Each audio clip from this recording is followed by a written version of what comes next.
I'm Adam Ramsay and I'm editor of Open Democracy UK. Think about, for example, who gets to go on telly and who gets to be on Question Time or on the news or whatever, who gets to set the agenda in British politics. And a lot of it is about think tanks. And there's lots of great think tanks who are entirely honest about where they get the money from, and they're clever people sitting in a room doing honest work, trying to work out the best policies for the country, from different political persuasions, sure, but they're honest about that. But there's also a lot of organisations which call themselves think tanks, the big famous ones, the Institute for Economic Affairs, for example, who are on TV regularly, who refuse to tell us where they get their cash from. And what that means is that I think you and I should just see them as corporate lobbyists. These are people who are basically buying their way into political influence and representing secret interests that we know nothing about. And I think that a very simple thing we could do in British politics is create a law, or rather a rule in the BBC Charter, which says that the BBC shouldn't let you on unless you declare where your money comes from, and if you don't, then you should be introduced as a corporate lobbyist. The week of the European referendum, I had been off down interviewing people in Doncaster, and I arrived back home to Edinburgh. I got off the train, and there, just outside the station, were these two Leave campaigners, and you didn't see many Leave campaigners in Edinburgh, so that was odd, so I stopped to talk to them. And I got a nice photo of them, and as I was talking, I realised that the materials they were holding said in the bit at the bottom that's called the imprint, printed and promoted by Geoffrey Donaldson, Democratic Unionist Party, Dundela Avenue, Belfast. And I thought, that's very strange. Why is the Democratic Unionist Party paying for campaign materials in Edinburgh when it doesn't run in elections in Edinburgh? It's got nothing to do with Scottish politics. And then as I walked home, I thought, well, there's only one reason for that, which is that Northern Ireland is the only part of the UK where if you give lots of money to a political party, that it's not public who's given the money. So if you wanted to secretly give money to the Brexit campaign, you could give your cash to the DUP, and then that money would then be used to pay for campaign materials across the UK. So I thought, someone is trying to hide their donation to the Brexit campaign. And then I did nothing at all for about 4 or 5 months. But then there was an election in Northern Ireland, the government collapsed, and I thought it's quite important that we find out who gave this money and we start digging into it. And I was doing some work on this, and a friend reminded me that another journalist, a guy from Ireland called Peter Gagan, also based in Scotland, had also pointed out that this was quite likely because he'd spotted a massive wraparound advert in the Metro that they'd also paid for. And he pointed at the same reason for it. This is dark money. It's not kind of some little quirk of a weird party in Northern Ireland. It's a way to get this dark money into the referendum campaign. So I rang Peter, and the two of us did some work, pulled together one story, worked out they'd spent at least £250,000 on this campaign, and that the most they'd ever spent before was around £60,000. So that's a big difference. They've got, it's not their own money. I went back through their old accounts, and their turnover was like less than that amount of money. So this wasn't, money from their own source, so someone had given the cash. We published that, and then it was raised in the election debate during the campaign in Northern Ireland. And so it became a big issue, and they kept getting asked questions about it, and so eventually they were so bored of being asked about it and not being able to say anything else that they kind of half told us where it came from. They said, we got £435,000, in fact, from this group, the Constitutional Research Council, whose chair is a man named Richard Cook, who's a Scottish Tory. Now, the Constitutional Research Council isn't really a thing. It's not registered in Companies House, it's not like a trade union or anything like that. It's what's called an unincorporated association, which means it isn't registered any other way. But Richard Cook is a person you can look into. So as soon as he was revealed, I went onto his account in Companies House, and there went through various documents and eventually found he'd set up this company called 5 Star Investment Management Limited with 2 other people. One of them was Prince Nawaf bin Abdulaziz Al Saud. I thought, oh, that's odd. So I looked him up, and it turned out that he's the former head of the Saudi Arabian intelligence service and also father of the current Saudi ambassador to the UK. And the second man was this man named Peter Haystrup. And so we published a piece about the Saudi prince, and there was a lot of people who were like, oh, wow. And then we couldn't find much about Peter Haystrup. But gradually it turned out there was someone called Peter Haystrup, maybe the same person, maybe not. It was this Danish man who had been involved in a thing called the Purulia arms drop. Purulia arms drop is what's been described as the biggest crime in the history of the Indian state. In other words, since India became independent in the 1940s, where hundreds of Kalashnikovs were dropped from a former Soviet aeroplane into an area of West Bengal where there were lots of people from this kind of Hindu terrorist group. And so he'd been accused by the Indian Prosecution Service of coordinating that and has never been arrested for it. But we got hold of him on the phone. He admitted that he was the same person as accused of this crime and had said that this company was Richard Cook. So he published that story. But to this day, although I've been around Northern Ireland and I've cornered these various DUP MPs and asked them if they know where the money's from and so on, we still don't know whether that's where the cash came from. We still don't know exactly where this money's come from.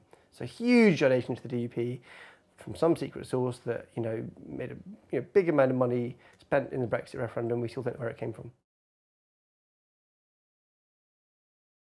There's a huge problem in British politics, and we see this in American politics too, that people with a lot of money can have massive influence on our politics, much more influence than you and I can ever have. And with more and more sophisticated campaign technology, so for example, some of the DUP's money was spent with a company called Aggregate IQ, who are very influential in the Trump campaign and also used by all the different Leave campaigns in the Brexit referendum. We're very good at targeting messages to particular people to persuade them to vote how they want on social media and so on. So the huge amount of money that very rich people can spend can be used very strategically to target you, to persuade you to do a thing that they want you to do.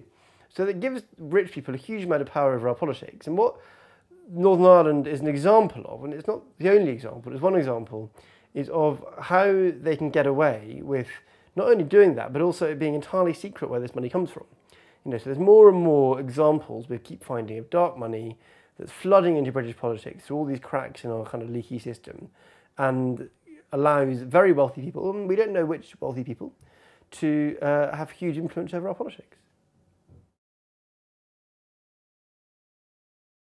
So Richard Cook has been very reticent to talk to us. There's been a few journalists tried to track him down. He talked to the Sunday Times not long after we wrote this story, and he said that to them that any idea that he had any connections at all to the Saudi intelligence service was ridiculous. Now, the thing that's extraordinary about that is that Companies House is like a public website. Anyone who's watching this video can go on Companies House, they can search for Richard Elliott Cook, they can find this document that shows he founded a company with this guy. If he'd said, yeah, look, I did set up a company with a Saudi prince, it folded, it didn't work out, it got nothing to do with my belief in Brexit, then that might be true. But the fact that he just said straight out to the Sunday Times that this was ridiculous indicates to me that, why doesn't he just admit something which is obviously true? Even the Sunday Times wrote after his quote that he did set up this company with the former head of Saudi intelligence, because he did. It's on public record.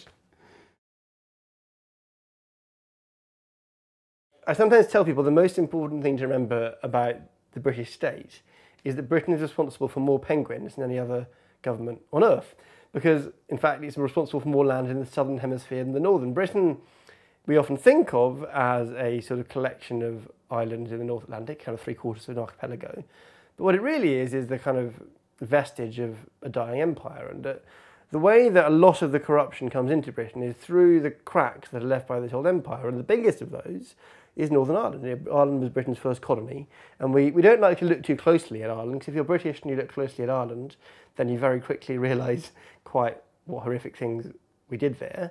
And so we don't pay attention to it. We've been ignoring it for 20 years, and that means that we've allowed these things to fester, including laws that allow dark money to influence the politics there, but also a whole range of other problems in the politics there as well, which people in Britain have really just turned a blind eye to for a very long time.